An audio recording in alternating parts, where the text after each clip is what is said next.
तो last class में हमने इकोनॉमिक सर्वे का चैप्टर नंबर 3 किया था। इससे पहले हमारे सारे चैप्टर कंप्लीट हो चुके हैं, यूट्यूब पर वीडियोस डल चुकी है, आप बाकी वीडियोस एक्सेस कर सकते हैं। बाकी चैप्टर की इकोनॉमिक सर्वे की 4 to 10 यानी 4, 5, 6, 7, 8, 9, 10 चैप्टर की वीडियो अपलोड हो चुकी है। ओके, चैप्टर नंबर 3 आज आपको करवाएंगे, उसका थोड़ा सा कुछ पार्ट रह गया था, तो एक बार क्विक रिकैप कर लेते हैं चैप्टर नंबर 3 का। तो हमारा जो चैप्टर नंबर 3 था ये क्या था? Does India sovereign credit rating, यानी कि भारत की जो क्रेडिट रेटिंग देती है, मूडीज बताया था, S&P बताया था। ओके, क्या इससे हमारे देश के ऊपर कुछ प्रभाव पड़ता है? तो हमने इस चैप्टर का जिस जो था वो ये पढ़ा था। इस चैप्टर में निचोड़ जो मेन बात ये लिखी है, सपोज करो सलमान खान की मूवी है, अगर उसको बड़ी बड़ी जो रेटिंग करने वाली ऑर्गेनाइजेशन है अगर उसको 1.5 स्टार दे या 1 स्टार दे, तो उससे क्या सलमान खान की मूवी पे इफेक्ट पड़ेगा? नहीं सर। क्या सलमान खान मूवी बनाना छोड़ देगा? नहीं सर, बिल्कुल नहीं। तो इसमें ये पूछ रहा है कि इसमें ये जस्टिफाई कर रहा है कि अगर सोवरीन क्रेडिट रेटिंग ये जो एजेंसीज दे रही हैं, तो क्या इससे जैसे कि दिखा रहे हैं कि भाई साहब इंडिया ने इतना ज्यादा क्रेडिट लिया हुआ है, यानी लोन लिया हुआ है, उधार लिया हुआ है, बाहर से भीख मांग रखी है, ठीक है, तो कल को देयर इज अ पॉसिबिलिटी कि इंडिया का दिवाला निकल सकता है, ठीक है, तो बाहर की जो कंपनी है क्या वो निवेश करना बंद कर देंगी? नहीं सर, इंडिया में अभी भी निवेश हो रहा है, ठीक है।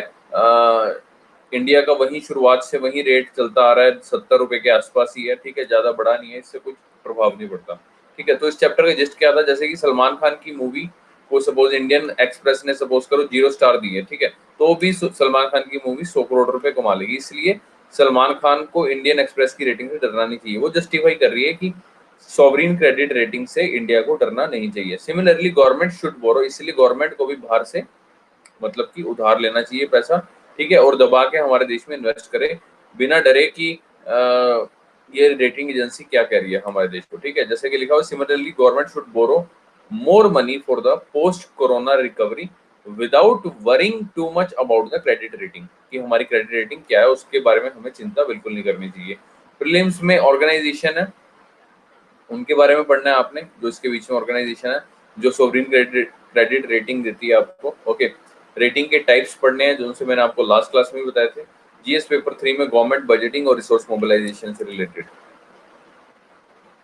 सोवरिन क्रेडिट रेटिंग ने प्रेडिक्ट किया है that likelihood of government defaulting on the loan repayment, की गवर्नमेंट लोन जो बाहर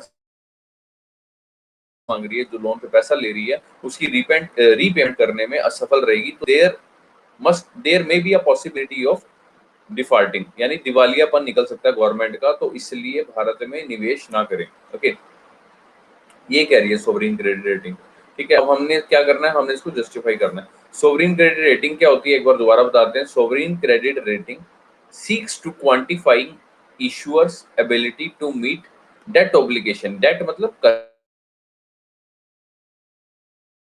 कि अगर किसी बंदे ने कर्ज लिया है तो क्या उसको चुकाने की उसकी औकात है कि नहीं है, ये जस्टिफाई किया। Okay, so when favorable these can facilitate countries access to global capital markets and foreign investment, ठीक है।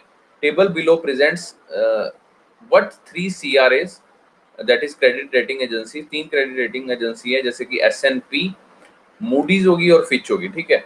इनके इनका तीनों का काम क्या है सर? सॉवरिन क्रेडिट रेटिंग देना, ठीक है। इन्होंने भारत को बड़ा वो बताया कि भाई साहब इंडिया का कभी भी दिवालियापन निकल सकता है, तो इस इकोनॉमिक सर्वे में जस्टिफाई किया है कि भैया इंडिया को डरना नहीं चाहिए, अपना पैसे कर्जे वर्जे ले, कोई दिक्कत कोई बात नहीं है, ठीक है, हमारा देश ग्रो करेगा इससे, क्योंकि हमारे देश को पैसे की जरूरत है, ठीक है ना, क्योंकि अभी हमारे देश में यार इतना लोग टैक्स नहीं देते हैं, इतने लोग अवेयर नहीं है, ठीक है। काफी सारे लूप होल्स हैं, तो जब तक वो पूरे नहीं होते तब तक इंडिया को लेना पड़ेगा बाहर से पैसा। ओके, ये क्रेडिट रेटिंग एजेंसी की रेटिंग्स होती हैं जैसे कि S&P की BB स्टार, जैसे इंडिया को दे रखा है, ये जो रेड वाले हैं ये खतरे की निशानी है समझ लो, ठीक है। तो अभी इंडिया थोड़ा सा ग्रीन में है, जैसे मूडीज ने लेकिन इंडिया को रेड में डाल दिया, ठीक है, जैसे कि लिखा हुआ है रेड हाईलाइट्स रेटिंग डाउनग्रेड को कर रही है, ठीक है, और ग्रीन हाईलाइट्स अपग्रेड, मतलब कि बढ़िया चल रहा है काम, ठीक है। और फिच वाली ने ग्रीन दिया लेकिन नेगेटिव में दिया, याद रखना ये चीज। इधर क्या कहते हैं अपना S&P ने भी नेगेटिव में दी है, ये चीज ध्यान रखना। ये इंडिया की सॉवरिन क्रेडिट रेटिंग है, ये आपको लास्ट वाली रेटिंग्स याद रखनी है, ये ध्यान रखना। ओके, ये इनकी डेफिनेशन दे रखी है कि इसका मतलब क्या होता है। जैसे बीबीबी माइनस का एडिक्वेट पेमेंट कैपेसिटी, और दिवालियापन निकलने वाले की क्या होती है, सीसी होती है। ठीक है, अभी इंडिया की ये वाली नहीं है, बैंकरप्सी वाली नहीं है। ठीक है, हाई रिस्क में आते हैं बी प्लस, बी माइनस। ठीक है, ठीक है, likely to fulfil obligation on ongoing uncertainty, उसके लिए बीबी प्लस है, बीबी है। ठीक है, आपको दो चार याद रखनी है, इंडिया की कौन सी है वो याद रखनी है, उसका मतलब क्या है। ठीक है, जैसे कि सपोज करो S&P ने दी है बीबीबी माइनस, लास्ट इसकी रेटिंग है triple B minus, triple B minus. तो इसका मतलब क्या है, एडिक्वेट पेमेंट कैपेसिटी। ठीक है, ये चीज ध्यान रखेंगे। और अभी लास्ट ये मूडीज की है Baa3, Baa3, ये भी किस में आ रही है, एडिक्वेट पेमेंट कैपेसिटी में आ रही है। ओके, तो मतलब कि इंडिया बीच में है, ना बिल्कुल नीचे है ना बिल्कुल ऊपर है, बीच में है। ठीक है, तो वो कहते हैं there likely to be a possibility कि इंडिया नीचे और ज्यादा गिरेगा। ठीक है, लेकिन नहीं गिरेगा इंडिया। ओके, ये आपने याद रखना। तो जैसे कि ये क्रेडिट रेटिंग बता रही है कि भाई साहब यूएस वगैरह, तो यूएस वगैरह की तो ये रेटिंग है ट्रिपल ए वगैरह। ठीक है, तो यूएस में तो भाई साहब वेरी सेफ इन्वेस्टमेंट है, यूएस गवर्नमेंट का कभी भी दिवालियापन नहीं निकलेगा। मतलब बेसिकली जो बाहर की कंपनियां हैं जो निवेश करना चाहती हैं, ठीक है, दूसरे देशों में, उनको एक तरह से जस्टिफाई कर रही है कि भाई साहब यूएस जैसे देश इन्वेस्टमेंट के लिए सेफ है, इंडिया जैसे देश सेफ नहीं है, क्योंकि ये ऑरेंज कलर की रेटिंग्स में आती है। मतलब कि इसके बाद जो रेड रेड हो जाएगा यानी कि काम खराब है। ठीक है, presently here India is here and if one more step तो इंडिया को जंक स्टेटस मिल जाएगा कि भाई साहब इंडिया में इन्वेस्ट नहीं करो। ठीक है, तो इससे होता क्या है, रेटिंग वगैरह आती है तो इससे होता क्या है, जैसा कि रेटिंग कह रही है, इससे क्या होता है, इफ रेटिंग फॉल्स, इसका मतलब बैड इंप्रेशन पड़ता है जो बाहर के हमारे देश में निवेश करने आ रहे हैं। अब वो कोई ये तो है नहीं कि एक महीना रह के जाएंगे इंडिया में, एक साल रह के जाएंगे कि देखें यार इंडिया की मार्केट के हाल कैसे हैं, यहाँ के लोग कैसे हैं। ठीक है, तो बेसिकली रेटिंग से ही पता लगाते हैं कि इंडिया की क्या हालत है। ठीक है, तो वो कहता है कि अगर रेटिंग गिर जाएगी तो इंडिया के लिए बुरा होगा।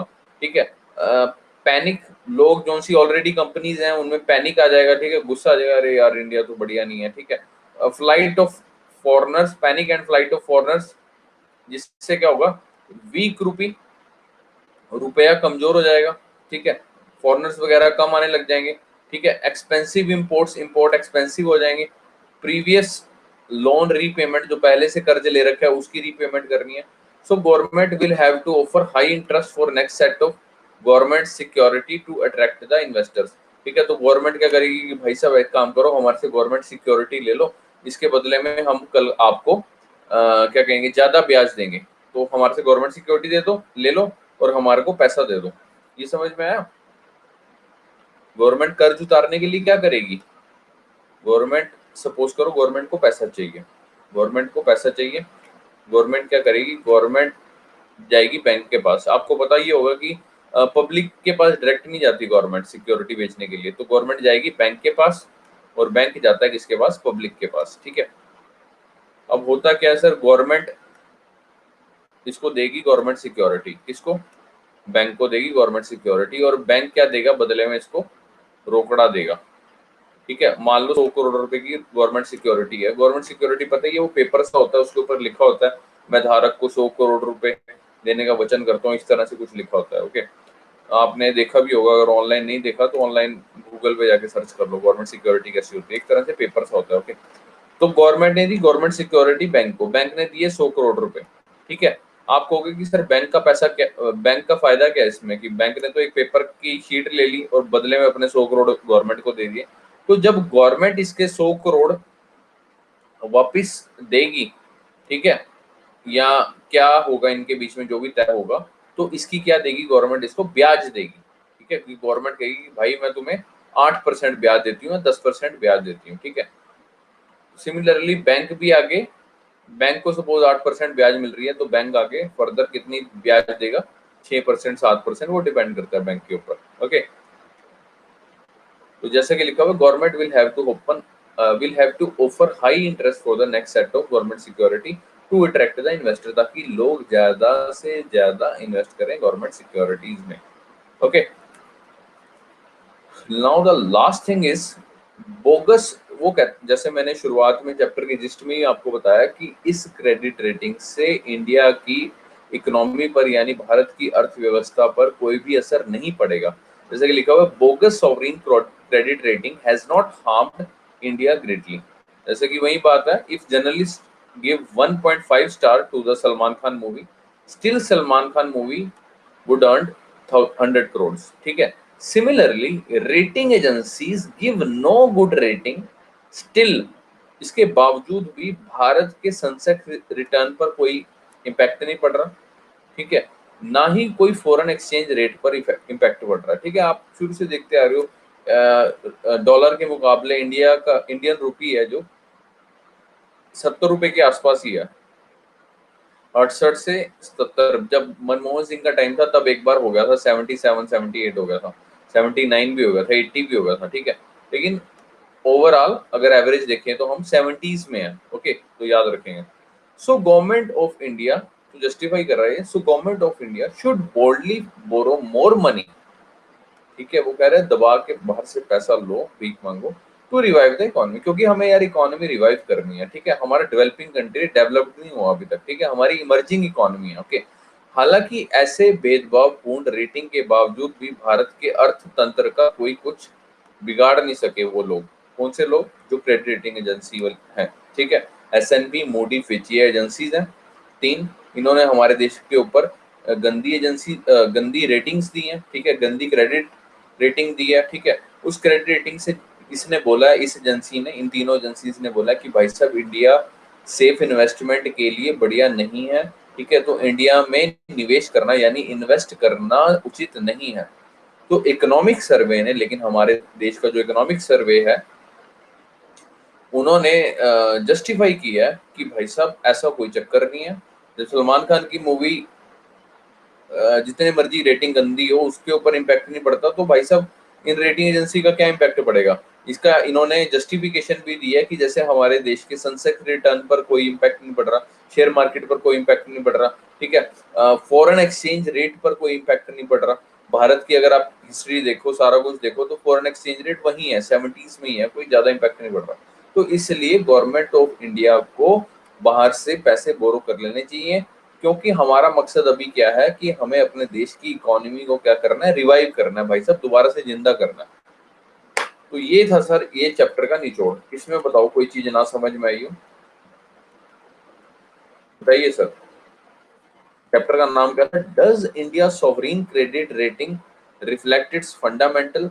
क्या जो भारत को सॉवरीन क्रेडिट रेटिंग दी गई है इन एजेंसियों द्वारा, 3 एजेंसियों द्वारा, तो क्या ये रिफ्लेक्ट करती है कि भारत का जो क्या कहेंगे, फंडामेंटल क्या बोलेंगे, भारत के जो सिद्धांत है उस पर कोई असर पड़ेगा?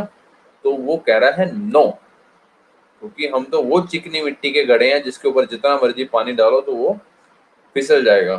ठीक है। तो बताइए सर, इसमें कोई डाउट हो तो बताइए, तो फिर हम चैप्टर नंबर 2 की तरफ प्रस्थान करते हैं।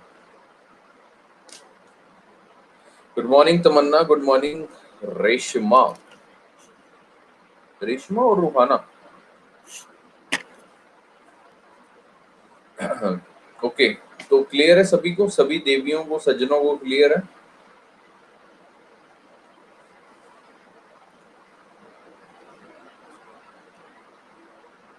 Okay okay okay.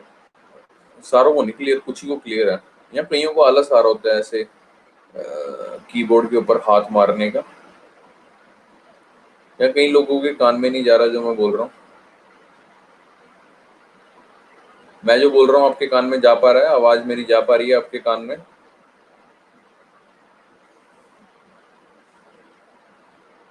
कुछ ही के कान, अच्छा। कईयों का दिल करा कि उठ के एसी वाले ब्लैंकेट में बेचारे बैठे होंगे ऐसे। ठीक है। और इस तरह से निकल के आए हैं सुरली में से अपनी, भाई यस कर रहे हैं, अब कौन टाइप करे, यस कौन टाइप करे?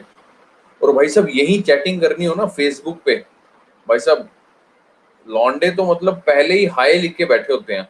उधर से जैसे हरी बत्ती ऑन हुई साथ ही एंटर दबा के ले भाई, लड़की डर जाए, अरे भाई एकदम से ये क्या, 15-20 लौंडों की एकदम से हाय हाय हाय हाय हाय हाय होगी। इसी तरह होता है। चलो बेचारे मेहनत करते हैं अपनी तरफ से। यहाँ भी करो यार, मैं ये कह रहा हूँ वहां कर दो, कोई दिक्कत नहीं, यहाँ पे भी करो, है ना। तो आगे चलते हैं सर इकोनॉमिक सर्वे के चैप्टर नंबर 2 की तरफ। ये चैप्टर सर बहुत ही ज़्यादा इम्पोर्टेंट है और बहुत ही इंटरेस्टिंग है। तो इसलिए अपने कान नाक हमारे आपकी बॉडी में जितने भी छिद्र हैं जिनसे आप सुन पाते हो, आई होप 2 ही होंगे जिनसे सुन पाते हो, तो वो खोल लें अच्छी तरह और दिमाग की नसें भी अपनी इधर लगाएं ताकि ध्यान रहे। इकोनॉमिक सर्वे का चैप्टर नंबर 2 पढ़ते हैं सर।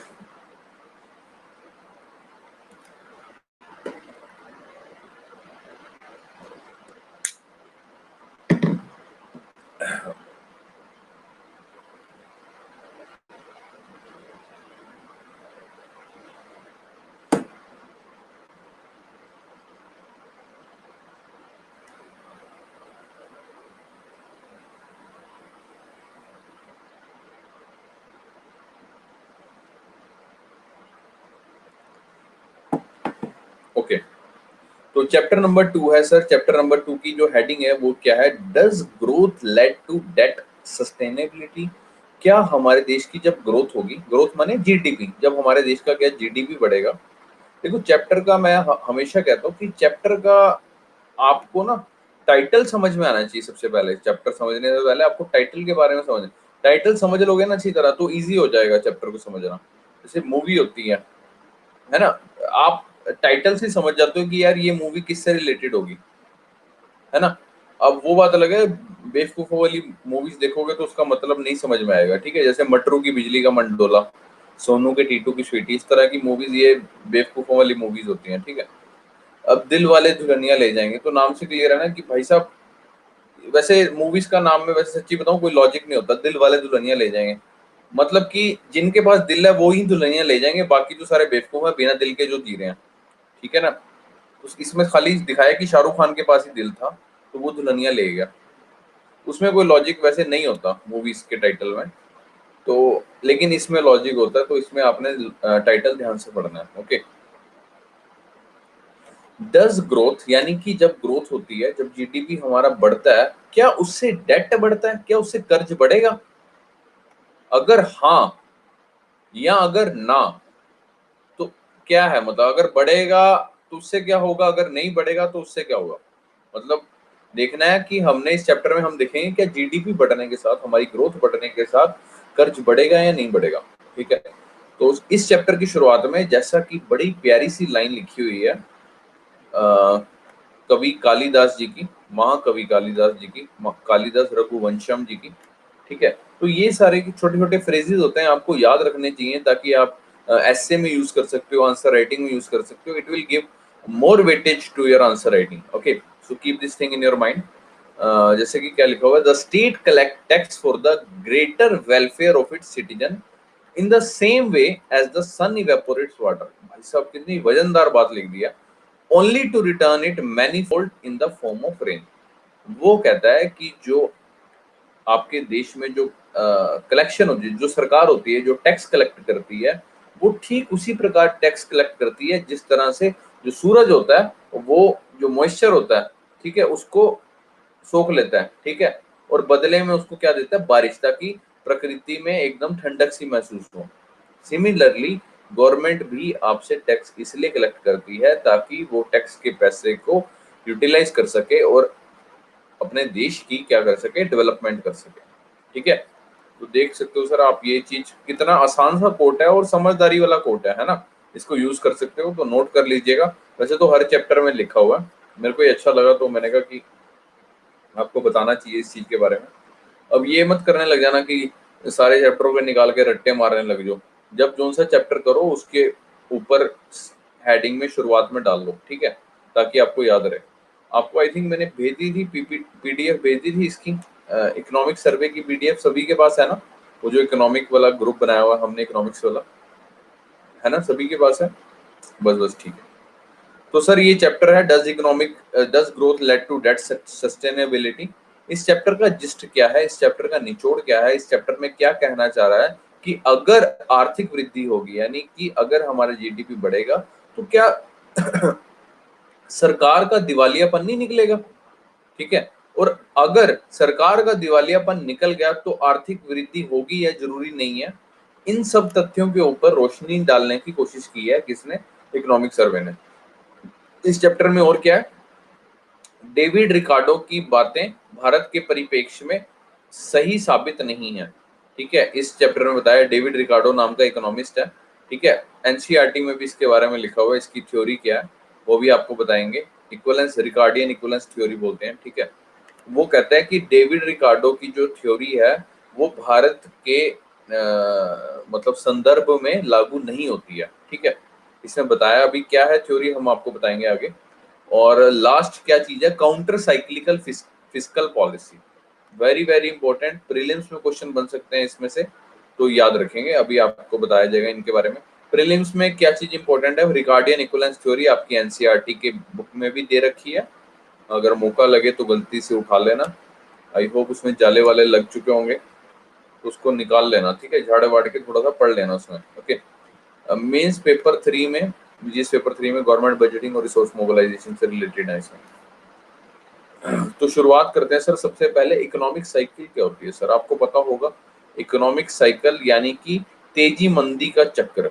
अभी जैसे ये ग्राफ दिखाया जा रहा है आपको, यानी कि जाहिर सी बात है जब ऊपर की तरफ होगा तो इकोनॉमी एक्सपेंड कर रही है, इकोनॉमी अच्छी चल रही है। यहाँ पे पहुंच जाएगी तो इकोनॉमी पीक पे है, भाई साहब मजा आ रहा है एकदम, सारे मजे से जी रहे हैं।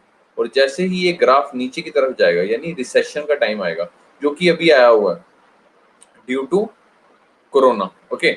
और जब नीचे की तरफ आएगा बिल्कुल ट्रफ, जिसको डिप्रेशन भी बोलते हैं, ठीक है, और थोड़ी थोड़ी ऊपर की तरफ आना शुरू होगा तो उसको रिकवरी बोलेंगे। रिकवरी से ठीक ऊपर वाली स्टेज को क्या बोलते हैं, एक्सपेंशन, याद रखेंगे। सिंपल सा ग्राफ है। डिप्रेशन का मतलब क्या होता है, जब रिसेशन काफी लंबे समय तक रहे उसको डिप्रेशन बोलते हैं। जब रिसेशन काफी लंबे समय तक रहे उसको डिप्रेशन बोलते हैं। Severe and long lasting recession, ठीक है, उसको डिप्रेशन बोलते हैं। यानी लंबे चलने वाले दीर्घ अवधि के रिसेशन को डिप्रेशन कहते हैं। यानी कि हिंदी में आप बोल सकते हैं इसको घोर मंदी, बहुत ही ज्यादा मंदी आ चुकी है भाई साहब, लोगों के पास पैसे नहीं है, लोगों के पास खाना खाने के पैसे नहीं है। डिप्रेशन वाली स्टेज जो कि आई थी यूएस में 1929-39 में, बिल्कुल जीरो इन्वेस्टमेंट हो रही है भाई साहब, ठीक है। यूएस में हुई थी 1929 से 39 के बीच में, in the after math of the stock market crash. यानी स्टॉक मार्केट क्रैश की वजह से 1929 से 39 के बीच में क्या आया था, डिप्रेशन। याद है मैंने आपको डिप्रेशन के बारे में बताया भी था, स्टॉक मार्केट कैसे क्रैश हुई थी यूएस की, हम लोगों ने पढ़ा था एनसीईआरटी में, मैंने आपको पढ़ाया था। अगर आपको याद है तो ठीक है, जिसको नहीं याद है तो वो मेरे को मैसेज कर देना, ठीक है। कोई आपको चीज लगे जो मैंने बोला है कि क्लास में हो चुकी है और आपने गलती से नहीं की है, तो आप मेरे को मैसेज कर देना, मैं देर सवेर विद इन 24 आवर्स आपको रिप्लाई कर दूंगा अगर मेरे पास अवेलेबल होगी, ठीक है। तो जाहिर सी बात है जब मैं बोल रहा हूँ करा दिए तो मेरे पास अवेलेबल ही होगी, ओके। हाँ, तो आगे चलते हैं सर। वो कहता है जीडीपी हमारा बढ़ रहा है, ठीक है। कई बार क्या होता है, हम फिस्कल डेफिसिट एंगल से देखते हैं, तो हमें उस वक्त कौन सी पॉलिसी अपनानी चाहिए, काउंटर साइक्लिकल फिस्कल पॉलिसी। आप कहोगे सर ये क्या बला का नाम है, पहले तो हमें ये बताओ फिस्कल डेफिसिट क्या होता है। फिस्कल डेफिसिट क्या होता है सर, आसान भाषा में मैं आपको बताऊं सर, सपोज करो आप हॉस्टल में रहते हो, ठीक है। आपके पिताजी आपको भेजते हैं 5,000 रुपये महीना, ठीक है बेटा 5,000 रुपये रखने हैं, इसमें आपने अपने रूम का रेंट भी देना है, खाने वाले को पैसे भी देने हैं, तो थोड़ी बहुत ही किताबें भी खरीदनी है, और मेरे पास 5,000 रुपये हैं, इससे ऊपर मत खर्चना, ठीक है। अब आप सर वहां गए, आपकी महंगे महंगे दोस्तों से दोस्ती होगी, आपने कहा कि भाई आज तो पिज्जा पार्टी करेंगे, आज बियर पियेंगे, आज ये करेंगे, आज वो करेंगे, घूमेंगे फिरेंगे, ऐश करेंगे, ठीक है। आप घूमने वूमने चले गए, तो भाई साहब आपका एक्सपेंडिचर हो गया सर 10,000 रुपये। आपको मिले कितने थे, आपको मिले कितने थे, 5,000 रुपये, ठीक है। 5,000 रुपये आपको मिले थे और 10,000 रुपये आपने खर्चा कर दिया। सिमिलरली आपको, और ये आपको पता भी है कि भाई साहब मेरे को 5,000 मिलने और 10,000 मैंने खर्चा करूँ, ये आपको पता भी है। सिमिलरली गवर्नमेंट के टैक्सेस हैं 5,000 रुपए, ठीक है, लेकिन खर्चा कर दिया उसने 10,000 रुपए का। तो इस चीज को सर क्या बोलेंगे? इस चीज को बोलेंगे फिस्कल डेफिसिट, यानी कि टैक्स कलेक्शन में क्या होगी? कमी होगी। डेफिसिट मतलब कमी, वो कहते हैं ना ब्लड डेफिसिट हो गया इसको, यानी खून की कमी हो गई है। साल्ट डेफिसिट, इस तरह से टर्म सुनी होगी, डॉक्टर वगैरह बोलते हैं। डेफिसिट माने कमी, ओके। तो फिस्कल डेफिसिट माने टैक्स की कमी हो गई है, ठीक है, यानी कि एक्सपेंडिचर ज्यादा हो गया, रिसिप्ट कम हो गया, यानी हमारे टैक्सेस कम हो गए, उसको फिस्कल डेफिसिट बोलते हैं। ध्यान से समझेंगे। Now the question is what is counter fiscal policy? Counter fiscal policy क्या कहती है? काउंटर फिस्कल पॉलिसी वो कहती है कि हमें अपनानी चाहिए कब? उससे पहले आपको एक छोटी सी चीज समझनी पड़ेगी। सबसे पहले जीडीपी क्या होता है? जीडीपी क्या होता है सर? हमारे देश में जो भी गुड्स, जो भी वस्तुएं, ठीक है, या फिर सर्विसेज जो भी हमारे देश में हो रही है, जिनका उत्पादन हो रहा है, ठीक है, उसको क्या बोलेंगे? जीडीपी बोलेंगे। लेकिन हमारे देश के अंदर होनी चाहिए, बाहर नहीं, ठीक है। इसमें हम एक्सपोर्ट को काउंट करते हैं, इंपोर्ट को काउंट नहीं करते, क्योंकि इंपोर्ट तो बाहर की चीज होगी ना। तो जीडीपी क्या होती है sir? Total monetary value of goods and services. Paper में ना कई बार प्रीलिम्स में आपको धोखा दे देता है एग्जामिनर, खाली वहां सिर्फ ओनली गुड्स लिख देता है वहां पे, ठीक है। तो उस केस में आपने समझ जाना है कि भैया ये एग्जामिनर हमारा बेवकूफ बना रहा है, क्योंकि गुड्स नहीं होती, गुड्स के साथ सर्विसेज भी होती हैं, चीज ध्यान रखेंगे, ठीक है ना। यानी total monetary value of goods and services produce with in the boundaries of a nation over a given period of time. With in the boundary of a nation मतलब कि भारत के अंदर जो वस्तुओं का, जो सर्विसेज का उत्पादन हो रहा है, ठीक है, उनकी मॉनेटरी वैल्यू क्या है over a given period of time, उसको क्या बोलेंगे? जीडीपी, यानी ग्रोस डोमेस्टिक प्रोडक्ट। सिंपल है। ग्रोस डोमेस्टिक प्रोडक्ट निकालने का फॉर्मूला क्या होता है? अगर आप एक्सपेंडिचर मेथड से देखें तो ये होता है सर, इसका फॉर्मूला होता है C plus I plus E plus X minus M is equal to GDP. C क्या है सर? कंजम्पशन, यानी कि जो भी आप वस्तुएं खरीद रहे हो, कंज्यूम कर रहे हो, आप बाजार से मोबाइल खरीद रहे हो, गाड़ी खरीद रहे हो, कपड़े खरीद रहे हो, कंज्यूम कर रहे हो, है ना। दूसरा क्या होता है? आई, इन्वेस्टमेंट।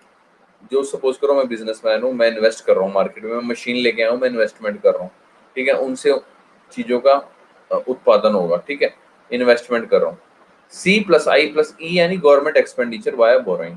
गवर्नमेंट एक्सपेंडिचर कैसे करती है, खर्चा कैसे करती है? वाया बोरोइंग, ठीक है, उधार लेके, ठीक है। और उसके बाद क्या आता है सर? आपका नेट एक्सपोर्ट, जो कि क्या होता है? एक्सपोर्ट में से इंपोर्ट को माइनस करो तो वो क्या आ जाएगा? आपका नेट एक्सपोर्ट। तो इन चारों को मिला के क्या बनता है? जीडीपी। अब वो कहता है सपोज करो सर रिसेशन का टाइम आ जाए, सपोज करो मंदी का टाइम आ जाए, सपोज ये अभी कोरोना का टाइम चल रहा है, क्या अभी लोग, आप मेरे को सिंपल सी बताओ, सब अभी के टाइम में आप लोग कुछ इस तरह की चीजें खरीदे? गाड़ी वाड़ी, मोबाइल, नए मोबाइल, या क्या कहेंगे, नई बाइक, कोई इस तरह की बड़ी चीज, एलईडी वगैरह घर में, कोई इस तरह की कोई चीज? खाली ज्यादातर मैक्सिमम सपोज करो आप में से कोई अमीर भी होगा, ठीक है, ये नहीं इनमें से आप में से उठ के आया, अरे सर अभी पीछे फरारी लिया मैंने, सफारी लिया मैंने, आप क्या हल्के में ले रहे हो क्या? मैं एक्सेप्शन नहीं इसमें काउंट कर रहा, ठीक है, मैं इसमें आपको जनरल व्यू पूछ रहा हूँ कि जनरली अभी सभी का हार्ट टाइट है ना। अभी किसी को फोन करो आप रिश्तेदारों में या हर एक में, सारे ऐसे कहें ना, अभी हार्ट टाइट चल रहा है यार, अभी नहीं खर्चा करना, है ना। तो रिसेशन के टाइम में सर इन चारों में से कौन सी चीज कम होगी? कंजम्पशन बढ़ेगी या घटेगी? मेरे को सिंपल सी बात बताओ। रिसेशन के टाइम में, यानी अभी जो मंदी का हाल चल रहा है, इसमें कंजम्पशन बढ़ेगी या घटेगी? Very good Garima, very good very good. Decrease होगी ना, सिंपल कॉमन सेंस की बात है। तो पहली चीज आ गई हमारी, कंजम्पशन डिक्रीज होगी, ठीक है। अब दूसरी चीज आती है इन्वेस्टमेंट। अब सपोज करो मंदी का टाइम चल रहा है, क्या बिजनेसमैन अभी इन्वेस्टमेंट करेंगे कि अरे यार 3-4 मशीनें और लगा लेते हैं भाई साहब, बाइक बनाने की, या क्या कहो आप, मोबाइल बनाने की, या गाड़ियां बनाने की, या कपड़े बनाने की? क्या इन्वेस्टमेंट करेगा इस टाइम पे? रिसेशन के टाइम में बिजनेसमैन इन्वेस्टमेंट करेगा? नहीं करेगा, है ना। सिंपल सी बात है, समझदारी वाली बात है। अब बारी आती है एक्सपेंडिचर की। वो कहता है मतलब काउंटर साइक्लिकल फिस्कल पॉलिसी क्या कहती है कि गवर्नमेंट का एक्सपेंडिचर बढ़ना चाहिए। अब आप कहोगे कि सर गवर्नमेंट एक्सपेंडिचर क्यों करेगी, इससे क्या होगा, मंदी के टाइम में गवर्नमेंट एक्सपेंडिचर क्यों करेगी? इसको जस्टिफाई किया हुआ है, जो कि है counter fiscal policy. Counter fiscal policy कहती है कि गवर्नमेंट एक्सपेंडिचर ज्यादा करे, इससे होगा क्या, मंदी के दौरान निजी निवेश और उपभोग तो कम हो जाएगा, यानी कि इन्वेस्टमेंट और कंजम्पशन कम हो जाएगी। ठीक है, तो उसका सॉल्यूशन क्या है, सरकारी खर्च में बढ़ोतरी होनी चाहिए, यानी गवर्नमेंट एक्सपेंडिचर बढ़ाना चाहिए। नाउ द थिंग इज कि सरकारी खर्च बढ़ेगा तो इससे होगा क्या, समझने से पहले एक चीज समझेंगे। काउंटर साइक्लिकल फिस्कल पॉलिसी का समझने के लिए एक छोटा सा एग्जांपल दिया हुआ है, आपके इकोनॉमिक सर्वे के अंदर एग्जांपल दिया हुआ है। वो कहता है कि पहले जमाने में क्या होता था, Indian kings used to build palaces during famines and drought. जब बहुत ज्यादा भुखमरी हो जाती है पैदा, जब बहुत ज्यादा सूखा हो जाता था पहले जमाने में, जब राजा महाराजा लोग होते थे, तो उस वक्त राजा लोग क्या करते थे, पैलेसेस बिल्ड करते थे, बड़े बड़े राजघराने बिल्ड करते थे। तो इससे होता क्या था, अब कोई सर एक तो लोग भुखमरी से मर रहे हैं, सूखा पड़ रहा है, ऊपर से ये राजा महल बना रहा है, इससे होगा क्या, इससे होगा क्या सर, टू प्रोवाइड एम्प्लॉयमेंट, लोगों को सर काम मिलेगा, है ना। लोगों को जब काम मिलेगा तो इससे क्या होंगे sir, improve the economic fortunes of the private sector, लोगों के पास पैसा आएगा, लोगों के पास जब पैसा आएगा तो लोग इन्वेस्टमेंट करनी शुरू करेंगे, जब इन्वेस्टमेंट करनी शुरू करेंगे तो लोग कंजम्पशन भी शुरू करेंगे, क्योंकि लोगों को काम मिल रहा है ना, दोनों साथ साथ हो जाएगी। तो इकोनॉमिक थ्योरी क्या कहती है, in effect make the same recommendation, वही सेम रिकमेंडेशन देती है इन अ रिसेशनरी ईयर, जब मंदी का साल चल रहा हो। गौर वो कहता है कि government must spend more than during expansionary times, government को ज्यादा एक्सपेंड करना चाहिए रिसेशन के टाइम में। सच काउंटर साइक्लिकल फिस्कल पॉलिसी क्या करेगी, it stabilises the business cycle by being contractionary in good times and expansionary in bad times. ठीक है, आपको इसका मतलब समझा देता हूँ। अभी एक छोटी सी चीज समझो, सपोज करो रिसेशन का टाइम है, यानी जीडीपी हमारा कम है, जो कि सपोज अभी कोरोना काल चल रहा है, तो उस टाइम पे काउंटर साइक्लिकल फिस्कल पॉलिसी क्या कहती है कि इस चीज से कैसे निजात पाए जाए कि गवर्नमेंट को एक्सपेंडिचर करना चाहिए, यानी एक्सपेंशनरी फिस्कल पॉलिसी। एक्सपेंशनरी समझते हो, गवर्नमेंट को इन्वेस्टमेंट करनी चाहिए, एक्सपेंडिचर करना चाहिए, एक्सपेंशनरी होगी। ठीक है, इकोनॉमी एक्सपेंड होगी हमारी। ठीक है, और टैक्सेस कम कर देने चाहिए कि अभी यार पहले ही मंदा चल रहा है, इनसे बेचारों से क्या टैक्स लें, भूखे नंगे लोग हैं, है ना। तो काउंटर साइक्लिकल फिस्कल पॉलिसी कहती है कि रिसेशन के टाइम पे, यानी जीडीपी जब आपका कम होगा, उस टाइम पे गवर्नमेंट को एक्सपेंडिचर करना चाहिए और साथ में टैक्सेस कम कर देने चाहिए। अब सपोज करो बढ़िया टाइम है, एक्सपेंशन का टाइम है भाई साहब, जीडीपी आपका बढ़ रहा है, तो उस केस में काउंटर साइक्लिकल फिस्कल पॉलिसी को क्या करना है, गवर्नमेंट एक्सपेंडिचर कम कर दे। भाई अभी यार लोगों के पास पैसा आ गया, तो अभी हमें एक्सपेंडिचर करने की जरूरत नहीं है। ठीक है, गवर्नमेंट एक्सपेंडिचर कम कर देना चाहिए और टैक्सेस क्या है हमें थोड़े से बढ़ा देने चाहिए, अभी लोगों के पास पैसा है, थोड़ा टैक्सेस वैक्सेस कलेक्ट कर लो। होगा क्या सर, इससे आउटकम क्या आएगी, इससे आउटकम क्या आएगी, सॉफ्टन द रिसेशन, यानी रिसेशन में भी ज्यादा लोगों को बुरा नहीं लगेगा, क्योंकि गवर्नमेंट ने एक्सपेंडिचर कर दिया, लोगों को एम्प्लॉयमेंट मिल गया, लोगों के पास पैसा आ गया, तो कंजम्पशन के लिए भी पैसा आ गया, इन्वेस्टमेंट के लिए भी पैसा आ गया, तो it soften the recession and moderate the expansion. Moderate कैसे होगी एक्सपेंशन, क्योंकि गवर्नमेंट ने टैक्सेस थोड़े से बढ़ा दिए।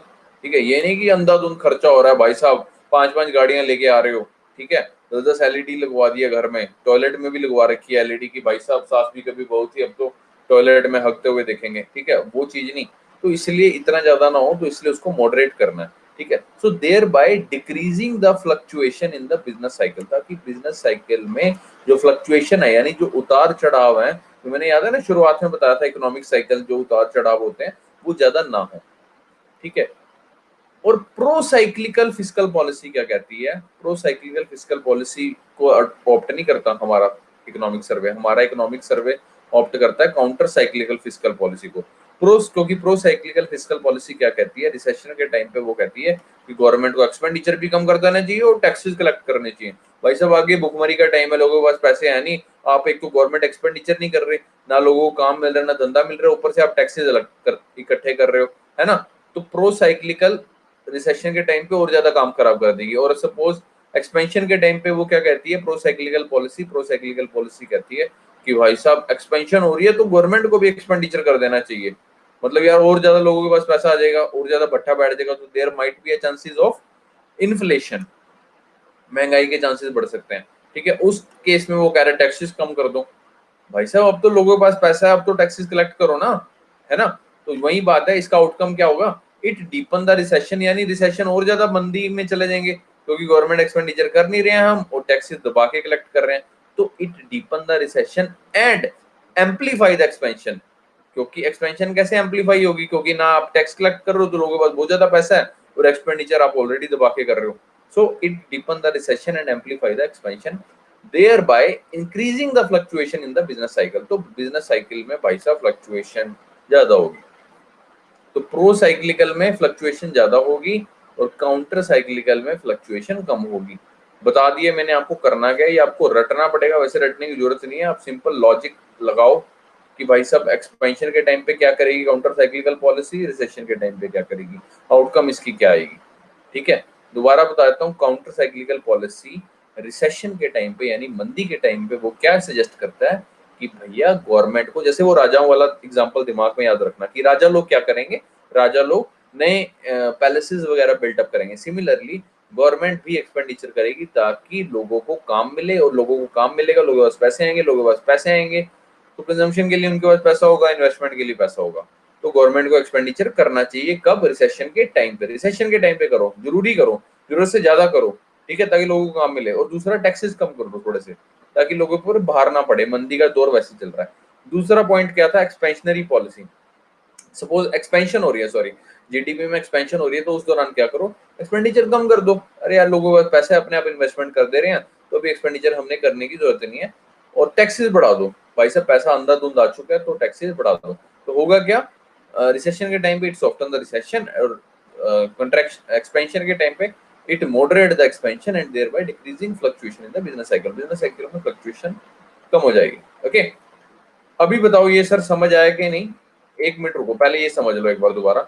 तो इसमें मैं आपको क्या बता रहा था, तो काउंटर साइक्लिकल दोबारा से पढ़ लेते हैं। इंडियन किंग क्या करते थे, use to build palaces during famines and droughts, यानी भुखमरी के टाइम पे सूखा जब पड़ जाता है उस वक्त वो पैलेसेस वगैरह बिल्डअप कराते थे ताकि लोगों को एम्प्लॉयमेंट मिले, यानी लोगों को काम मिले, रोजगार मिले। ठीक है, and improve the economic fortunes of the private sector.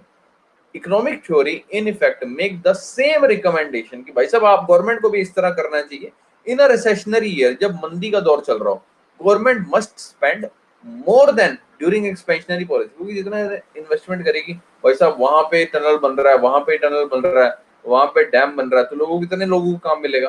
तो वो कहता है जरूरत से ज्यादा स्पेंड करे, मोर स्पेंड ड्यूरिंग एक्सपेंशनरी, जितनी एक्सपेंशनरी में स्पेंड करती उससे ज्यादा स्पेंड करे। ठीक है, such counter cyclical fiscal policy stabilizes the business cycle by being contractionary in good times, यानी जब अच्छा समय चल रहा है तब तो contractionary हो जाए, तब तो क्या कहते हैं, कम एक्सपेंडिचर करे। जैसे मैंने आपको बताया एक्सपेंशन के टाइम में कंट्रैक्शनरी फिस्कल पॉलिसी उसने यूज की है, यानी कि एक्सपेंडिचर कम कर दिया, है ना, by being contractionary in good times and expansionary in bad times। जब मंदी का हाल चल रहा है तो उस वक्त एक्सपेंशनरी वाली पॉलिसी ऑप्ट करे। ठीक है, so on the other hand pro cyclical fiscal policy is the one wherein the fiscal policy reinforces the business cycle by being expansionary in good times और contractionary in recession। जबकि pro cyclical fiscal policy, जिसको economic survey मना करता है, वो उसका क्या कहना है कि एक्सपेंशनरी रहो अच्छे समय में। भाई साहब अच्छा समय तो है, अभी सपोज करो आप अच्छा कमा रहे हो, ठीक है, सपोज करो आपकी 1 करोड़ रुपए तनख्वाह है महीने की, आपकी बुआ आ रही है वहीं, पेट निकला हुआ, चेहरे पे झुर्रियां और आपकी कमियां निकालने वाली वो वाली बुआ आ रही है आपकी, और आपको कह रही है ले बेटा मोनू 100 रुपए की चीज खा लियो, 100 रुपए की टॉफी खा लियो। ठीक है, आपकी 3-4 बुआएं आ रही हैं, 100 रुपए की टॉफी आ रही है, ताकि बेचारा मोनू जो है वो 50 लाख रुपए का, 10 लाख रुपए का बंगला हमारे नाम पे कर दे। लेकिन मोनू को उस टाइम जरूरत नहीं है। तो वही कह रहा है कि बिजनेस उस टाइम पे क्या करे, एक्सपेंशनरी पॉलिसी की जरूरत नहीं है, यानी प्रो साइक्लिकल फिस्कल पॉलिसी की जरूरत नहीं है बुआ जी, समझे। और कॉन्ट्रैक्शनरी की जरूरत नहीं है रिसेशन में बुआ जी। अब तो सपोज करो आपकी एकदम से नौकरी चलेगी, आप भूखे नंगे पड़ गए, और उस वक्त बुआ भी नहीं दे रही, बुआ भी नहीं आ रही आपके पास, तो बुआ ने उस टाइम कौन सी पॉलिसी, कंट्रैक्शनरी फिस्कल पॉलिसी अपनाई, ठीक है, कंट्रैक्शनरी प्रो साइक्लिकल फिस्कल पॉलिसी। तो बुआ को समझाना है, बुआ जी काउंटर साइक्लिकल फिस्कल पॉलिसी अपनाओ, ठीक है ना, जब मेरे पास पैसे नहीं है, जब मंदी का टाइम है, उस वक्त पैसे दो तो अच्छा भी लगेगा, ठीक है, ताकि मैं आपको अच्छे समय में याद कर सकूं। अब बताओ सर, इसमें आपको काउंटर साइक्लिकल फिस्कल पॉलिसी ये समझ आ गया कि counter cyclical fiscal policy government expenditure बढ़ाने के लिए क्यों कहती है, क्योंकि मंदी के दौरान निजी निवेश कम हो जाएगा, उपभोग कम हो जाएगा, तो उसका सॉल्यूशन क्या है, सरकारी खर्च में वृद्धि होनी चाहिए, बढ़ोतरी होनी चाहिए। बताओ सर, इसमें कोई डाउट है तो बताओ, आगे चलते हैं फिर, क्योंकि इससे ज्यादा आसान तरीके से नहीं मैं समझा सकता, इससे ज्यादा पढ़ाऊंगा बाल उड़ जाएंगे मेरे।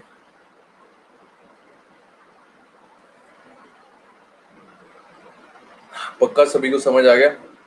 शर्माना मत, कुछ भी इतना इतू सा भी डाउट है ना तो पूछ लो।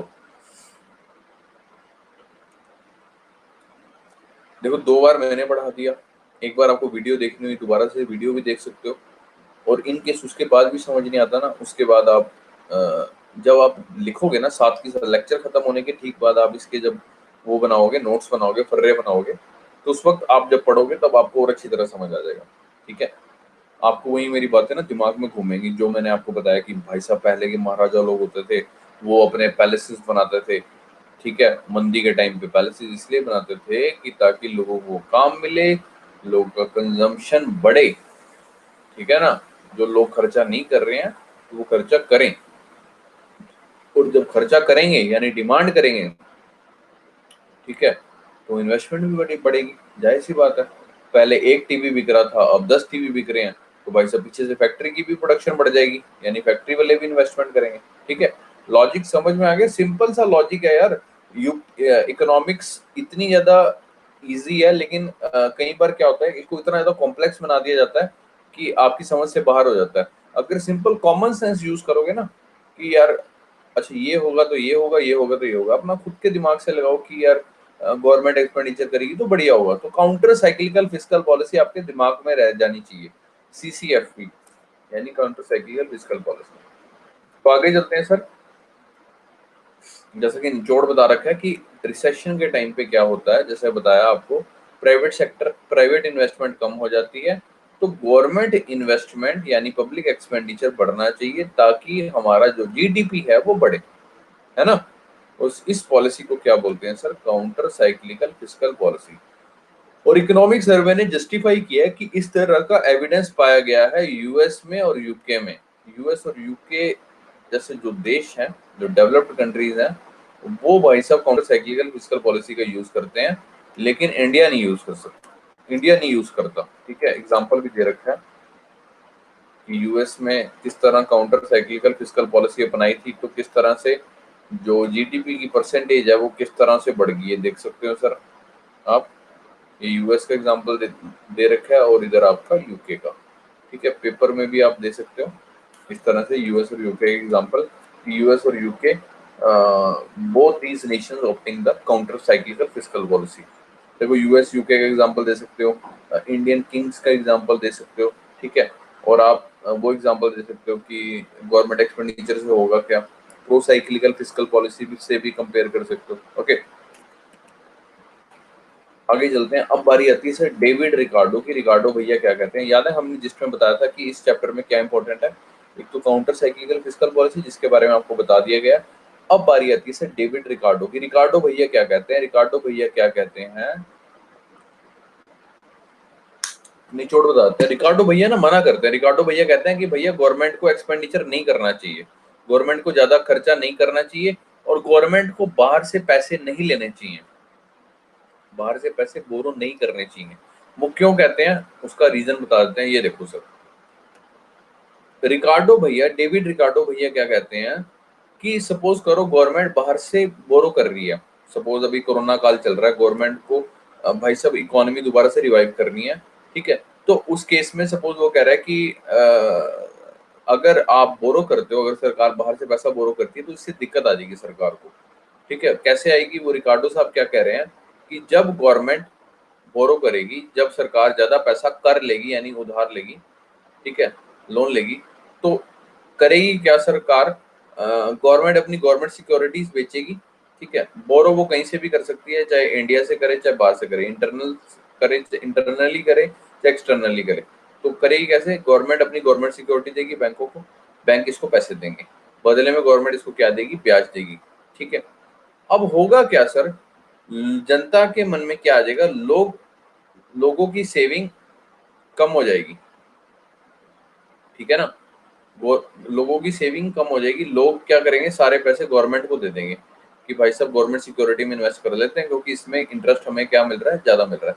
तो it reduce the savings of people because people fear tax hike in future and when government will have to repay the money।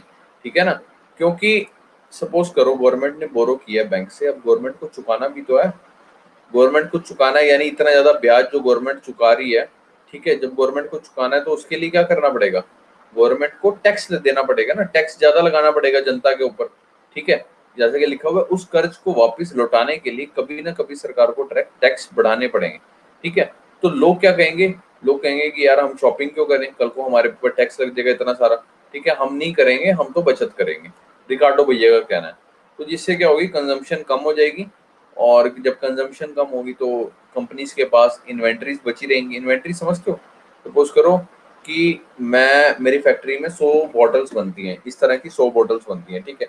जब कंजम्पशन कम होगी, ठीक है, मेरी पहले हर साल 100 बॉटल्स निकल जाती थी, लेकिन अभी, और उसी हिसाब से मैं मटेरियल लेके आता था, तो अभी क्या है कि मैंने 100 बॉटल्स बना के रख ली, लेकिन मेरी कंजम्पशन नहीं हो रही, उस हिसाब से लोग खरीदा खरादी नहीं कर रहे हैं। ठीक है। और अगले सपोज 2020 में मैंने 100 बॉटल्स बनाई, तो वही 100 बोतलों में से 70 बोतलें बच गई मेरी, जो कि मैं 2021 में भी लेके जाऊंगा। तो उसको बोलते हैं अनसोल्ड इन्वेंट्रीज, यानी वो जो बोतलें मेरी बच गई हैं, जो माल मेरा बिका नहीं। ओके। तो कंजम्पशन जब कम हो जाएगी तो उससे अनसोल्ड इन्वेंट्रीज बढ़ जाएंगी कंपनीज की। ठीक है। और जब अनसोल्ड इन्वेंट्रीज कहेगी गवर्नमेंट की, कंपनियां कहेगी भाई साहब हमारे पे तो ऑलरेडी बोतलें बनी हुई हैं और हमारी तो बिकती भी इतनी है, और वैसे भी अभी मंदी का टाइम है, तो हम लोग और ज्यादा इतनी सारी लेबर अफोर्ड नहीं कर सकते। तो कंपनी वाले क्या कहेंगे? कुछ लोगों को निकाल देंगे। तो जिससे क्या होगी? There might be a possibility of unemployment. तो रिकार्डो भैया कहते हैं कि बोरोइंग की वजह से, यानी गवर्नमेंट जो कर्ज लेगी उससे क्या होगी? लोगों की सेविंग्स कम होगी। ठीक है ना? लोगों की सेविंग सारी किस में चलेगी?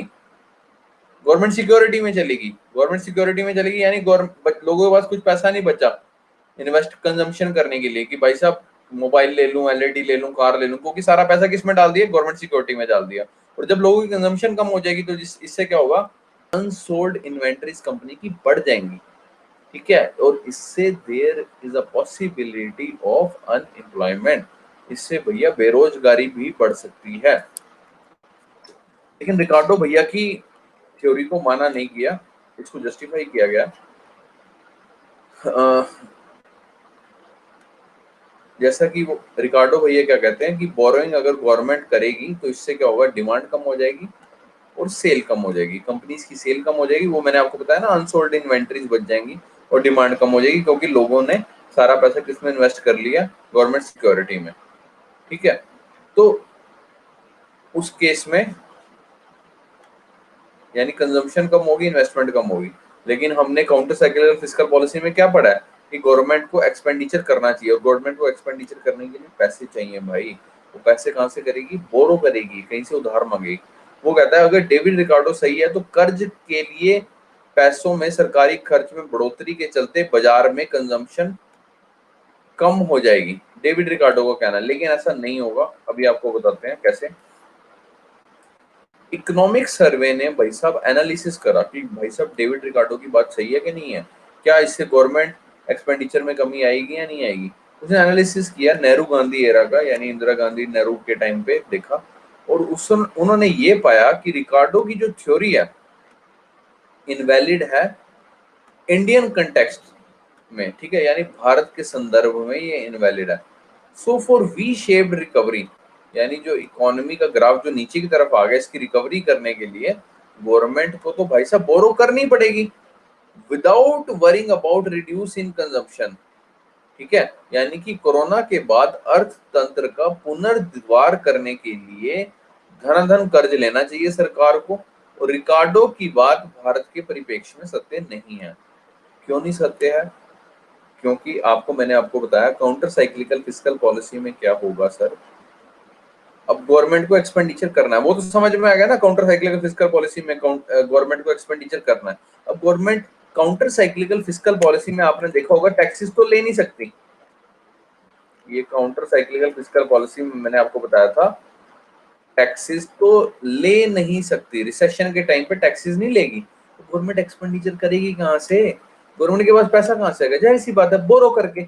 लेकिन रिकार्डो भैया कह रहे हैं बोरो नहीं करना भैया, भीख नहीं मांगनी है। तो उस केस में हमारा जो इकोनॉमिक सर्वे है वो कह रहा है कि भाई साहब रिकवरी करने के लिए गवर्नमेंट को बोरो करना पड़ेगा, बिना ये डरे कि कंजम्पशन कम होगा या नहीं होगा। कंजम्पशन बढ़ेगा, जाहिर सी बात है। रीजन मैंने आपको बता दिया काउंटर साइक्लिकल फिस्कल पॉलिसी में, यानी कि कोरोना के बाद अर्थतंत्र का पुनर्द्वार करने के लिए धनाधन कर्ज लेना चाहिए सरकार को। और रिकार्डो की बात भारत के परिप्रेक्ष्य में सत्य नहीं है, ये चीज दिमाग में रखनी चाहिए।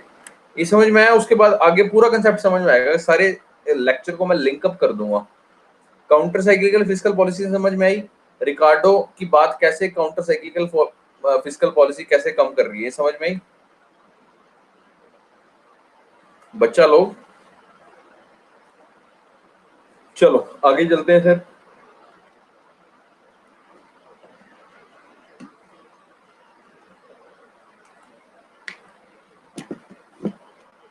वो कहता है कि जब गवर्नमेंट का एक्सपेंडिचर बढ़ेगा, गवर्नमेंट भाई साहब एक्सपेंडिचर कर रही है, ठीक है, इससे होगा क्या?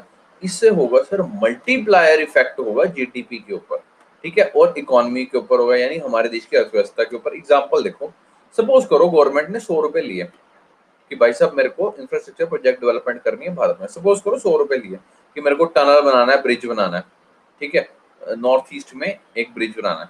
इससे होगा क्या सर? सड़क बनेगी तो सर वहां पे ट्रांसपोर्ट बढ़ेगा, लोग वहां से, पहले सपोज करो कोई सड़क टूटी हुई थी वहां पे या ब्रिज नहीं बना हुआ था तो वहां से लोग नहीं जा पाते थे, मतलब कि पहले, अभी आपको छोटा सा एग्जांपल देता हूँ, अगर आप यमुना नगर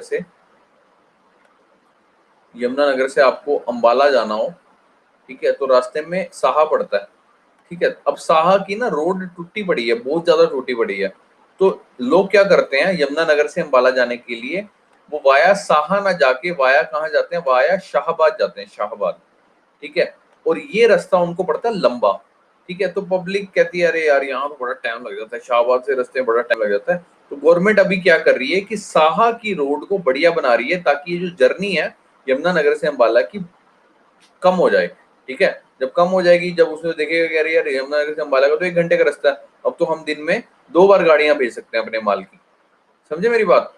तो गवर्नमेंट ने सपोज करो 100 रुपए लिए इंफ्रास्ट्रक्चर प्रोजेक्ट डेवलपमेंट के लिए, इससे क्या होगा? ट्रांसपोर्ट बढ़ेगा और टूरिज्म बढ़ेगा।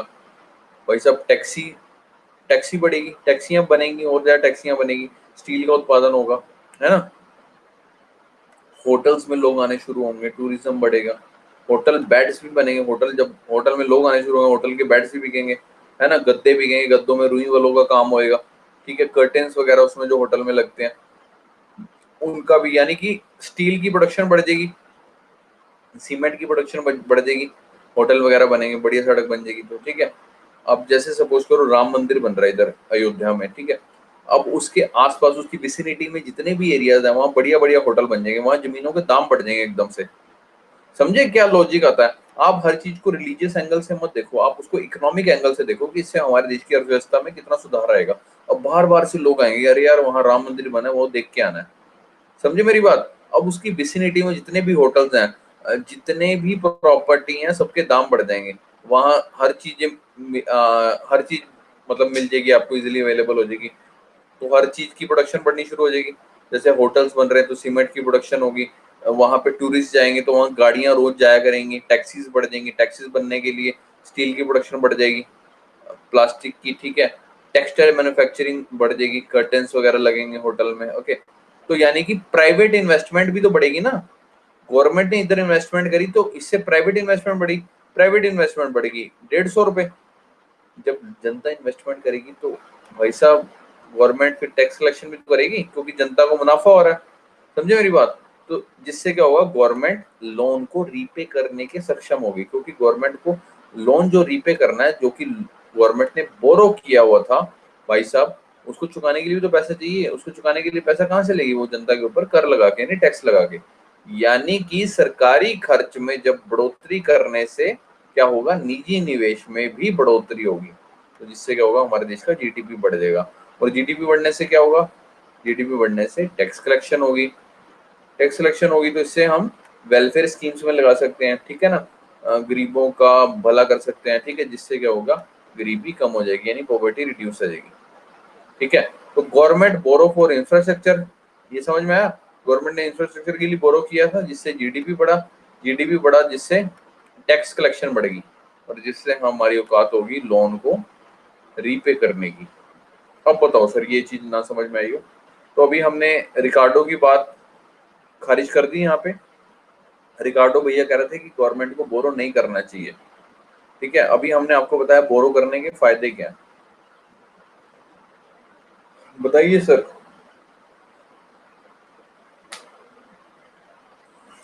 देवी और सज्जनों जल्दी बताइए।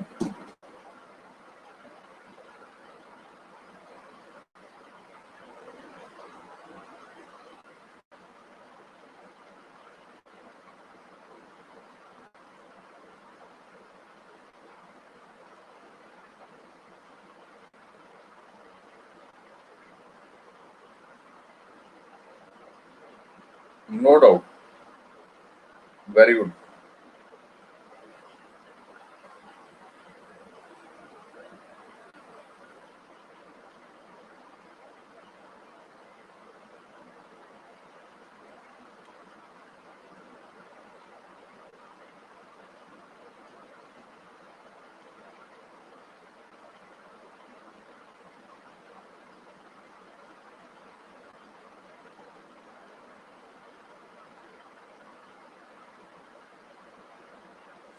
ठीक है सर,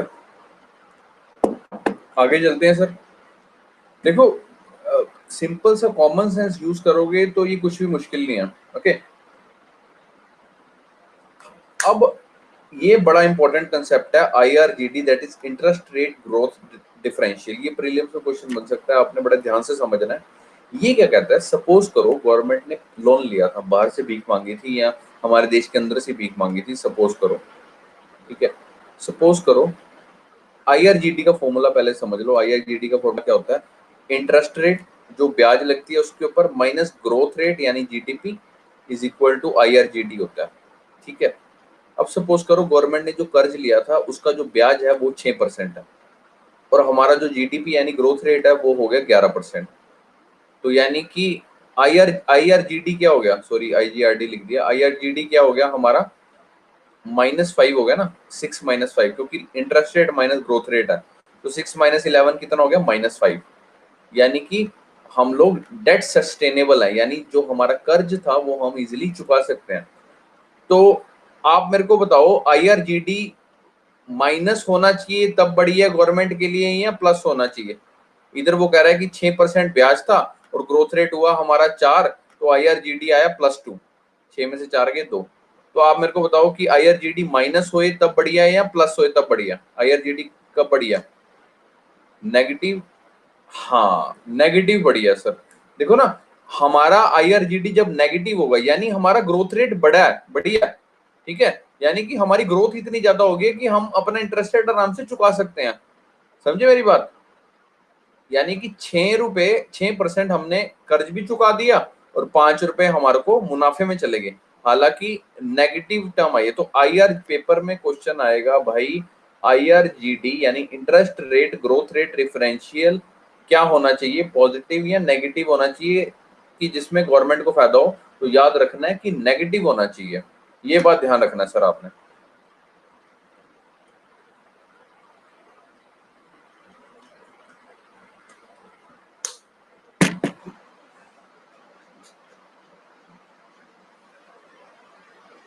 पेपर में आपसे इसलिए ऐसे पूछेगा कि डेट सस्टेनेबल कब होगा, आईआरजीडी नेगेटिव होगा तब होगा या आईआरजीडी पॉजिटिव होगा तब होगा?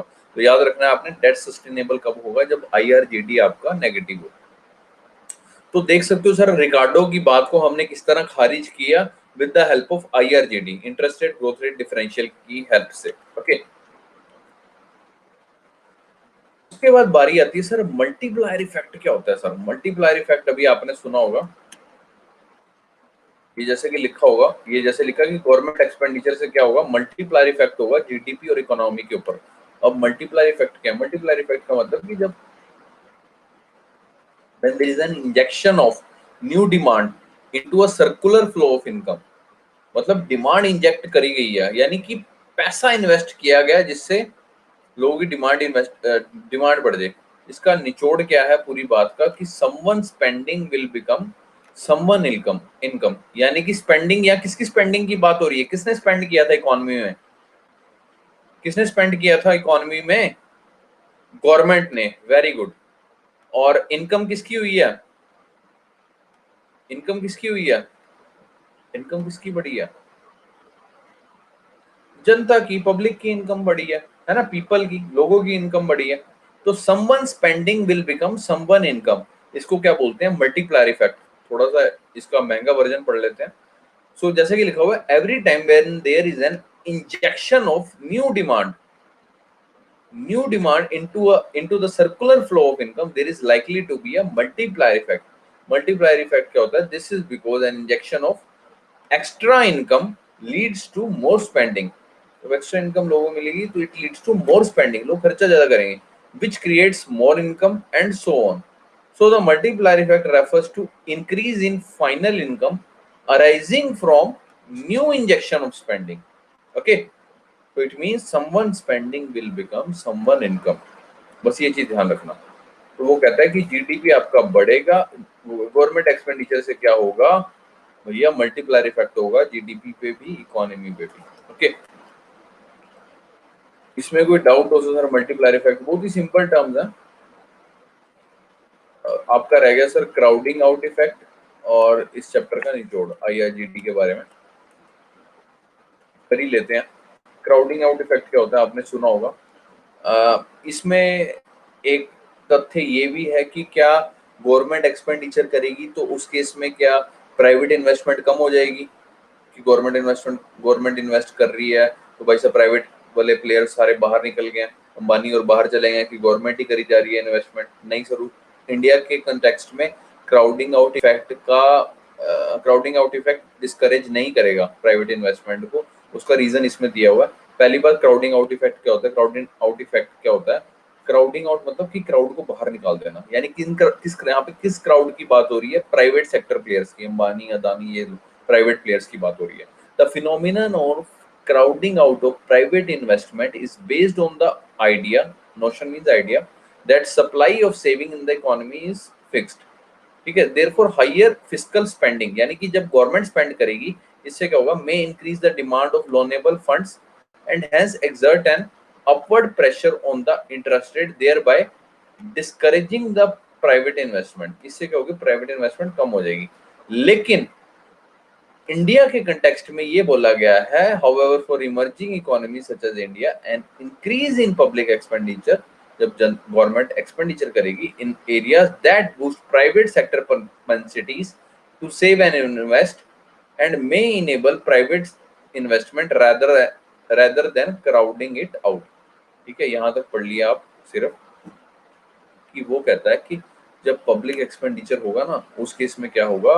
लोगों को काम मिलेगा, लोग जाके, मैंने आपको बताया ना कि जब लोगों को काम मिलेगा लोगों के पास पैसा आएगा, लोगों के पास पैसा आएगा, लोग डिमांड करेंगे।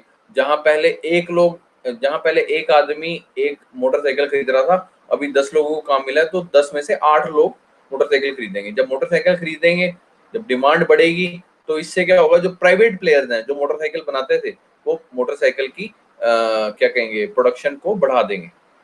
समझे मेरी बात? तो क्राउडिंग आउट इफेक्ट जो कि कहता है कि प्राइवेट इन्वेस्टमेंट कम हो जाती है गवर्नमेंट एक्सपेंडिचर बढ़ने से, तो उस इंडिया के कंटेक्स्ट में क्राउडिंग आउट इफेक्ट अप्लाई नहीं होगा, यानी क्राउडिंग आउट इफेक्ट नहीं होगा इंडिया के कंटेक्स्ट में।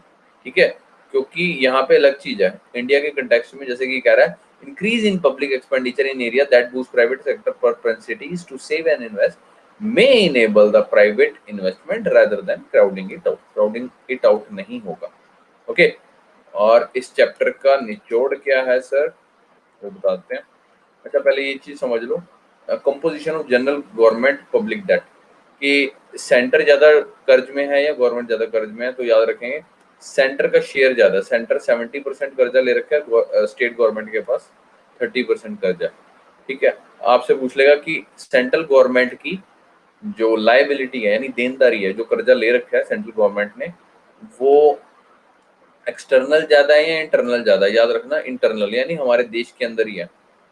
तो यार मम्मी से उधार लिया या मम्मी ने तुम्हारे पापा से उधार लिया, ठीक है, तो कोई टेंशन रहती है क्या कि मम्मी को देने हैं पैसे? मम्मी से 100 रुपए उधार लिए थे, मम्मी की टेंशन रहती है? सिंपल सी बात बताओ, मम्मी से छोटे भाई से उधार ले लिए 100 रुपए, है ना। लेकिन अगर आपने बाहर वाले से किसी से एक्सटर्नल लाइबिलिटी होगी जब आपकी, है ना, तब आपको टेंशन होगी। तो एक्सटर्नल लाइबिलिटी हमारी कम है, वो ये कह रहा है 6% एक्सटर्नल लाइबिलिटी और इंटरनल लाइबिलिटी हमारी 94% है। तो याद रखना सर, आपसे पेपर में पूछ लेगा कि इंडिया की एक्सटर्नल लाइबिलिटी ज्यादा है या इंटरनल लाइबिलिटी ज्यादा है, या दोनों सेम है। तो उस केस में याद रखना इंडिया की इंटरनल लाइबिलिटी ज्यादा है, एक्सटर्नल लाइबिलिटी कम है। आपसे पूछ लेगा कि सेंटर का शेयर ज्यादा है पब्लिक डेट में या स्टेट गवर्नमेंट का शेयर ज्यादा है, तो किसका शेयर ज्यादा है? सेंट्रल गवर्नमेंट का शेयर ज्यादा है। ओके, और तो इस चैप्टर के लास्ट में यही बताया हुआ है, this chapter establishes clearly that growth leads to debt sustainability in the Indian context but not necessarily vice versa. Debt sustainability का मतलब बताया ना, वो डेट सस्टेनेबिलिटी कब होगी? जब आईआरजीडी हमारा क्या होगा? पॉजिटिव होगा और नेगेटिव होगा। डेट सस्टेनेबल कब होगा? आईआरजीडी जब हमारा क्या होगा सर? नेगेटिव होगा, है ना। तो वो चैप्टर वो कहता है इस्टेब्लिश, मतलब इस चैप्टर का निचोड़ क्या है कि जब ग्रोथ बढ़ेगी तो हमारा डेट क्या हो जाएगा सर? हमारा डेट क्या हो जाएगा? सस्टेनेबल हो जाएगा, है ना। बताया था ना आपको, आईआरजीडी का फॉर्मूला क्या था? इंटरेस्ट रेट माइनस जीडीपी, ठीक है। यानी कि ग्रोथ जब बढ़ेगी तो हमारा डेट क्या हो जाएगा? सस्टेनेबल हो जाएगा इंडियन कंटेक्स्ट में, but not necessarily vice versa. लेकिन ये जरूरी नहीं है कि वाइस वर्सा हो, यानी कि हमारा जरूरी नहीं है कि नॉन सस्टेनेबल हो जाए इंडिया के कंटेक्स्ट में, ठीक है। दिस इज बिकॉज क्योंकि जो हमारा ब्याज है, जो हमारा इंटरेस्ट रेट है, जो हमने कर्ज लिया हुआ है, paid by the Indian government has been less than the India's growth rate by norm. क्योंकि जो हमने ब्याज लिया हुआ है ना भैया, जो हमने कर्ज लिया हुआ है, जो उसके ऊपर ब्याज देते हैं, वो हमेशा शुरू से ही लेस चल रहा है, ठीक है ना। तो रिकार्डो भैया, डेविड रिकार्डो को बता देना आपने कि रिकार्डो भैया, this is because the interest rate on debt paid by the Indian government has been less than the India's growth rate by norm, not by exception. ये एक्सेप्शनल केस नहीं है भैया, ये नॉर्म ही ऐसा है हमारा, ठीक है। As Blanket 2019 explained in the 2019 presidential address to the American Economy Association, एक ब्लैंकेट नाम का बंदा था, उसने अमेरिका के एसोसिएशन में ये बात बोली थी कि अगर ब्याज की दर, if the interest rate paid by the government is less than the growth rate, then the intertemporal budget constraint facing the government no longer binds. तो भाई साहब, गवर्नमेंट को कोई रोक नहीं सकता, बंदित नहीं है, गवर्नमेंट ले सकती है कर्जा, ठीक है। तो this phenomena highlights the debt sustainability depends on the interest rate growth rate, ठीक है। IRGRD differential, interest rate growth rate differential, that is the difference between interest rate and growth rate in an economy, ठीक है। तो ये था sir आपका chapter number 3। कुछ sorry, chapter number 2। अभी बताओ सर, कुछ ना समझ में आया हो? बड़ा निचोड़वान बता दिया चैप्टर। बताइए सर, देवियों और सज्जनों बताइए। 12:30 हो चुके हैं। आपके जो कुछ भाई हैं बेचारे, उनकी क्लासेस का टाइम हो चुका है, तो इजाजत है सर आपको इस चैप्टर को स्थगित करने की। चैप्टर नंबर 2 आ चुका होगा सबको समझ। मैं आपको इसका वो PDF सेंड कर दूंगा ग्रुप में अभी 5-10 मिनट में। कुछ भी डाउट हो पूछ लो। ये जरूर याद रखना यार, ये जो कोड लिखा हुआ है ना, ये जरूर याद रखना। कोई भी मतलब चैप्टर 1 शुरू करो, 2 शुरू करो, 3 शुरू करो, जो भी, तो ये कोड जरूर लिखना। इससे क्या होगा ना, आपके ऐसे राइटिंग में बड़ी हेल्प मिलेगी। इकोनॉमी काफी थोड़ा ना कंसेप्चुअल सा वो है सब्जेक्ट, इसमें कोई रट्टाफिकेशन नहीं चल सकती। आपको जब तक कंसेप्ट क्लियर नहीं होगा तब तक आप आगे नहीं चल सकते। तो इस चैप्टर, इस इकोनॉमी सब्जेक्ट में क्या होता है, लिंकेज होती है। अगर आपको लिंक करना आ गया ना, अगर ये होगा तो वो होगा, अगर वो होगा तो ये होगा, है ना। अगर पिताजी 5,000 रुपए देंगे तो हम खर्चा नहीं कर पाएंगे, अगर हम खर्चा नहीं कर पाएंगे, ठीक है, तो भाई साहब इससे क्या होगा। अगर पिताजी ज्यादा पैसे दे देंगे तो इससे हम खर्चा करेंगे, जब हम खर्चा करेंगे तो हम थोड़े से आवारा हो जाएंगे, जब आवारा हो जाएंगे तो हम गलत संगति में पड़ जाएंगे, तो गलत संगति में पड़ जाएंगे तो कल को जेल भी जा सकते हैं। तो पिताजी खर्चा कम करो ताकि हम जेल में ना जाएं, निचोड़ ये है। तो इस तरह से लॉजिक लगाओ, इकोनॉमिक्स में भी अपने डेली लाइफ में तो लगाते ही हो, ठीक है। तो सर इजाजत है जाने की।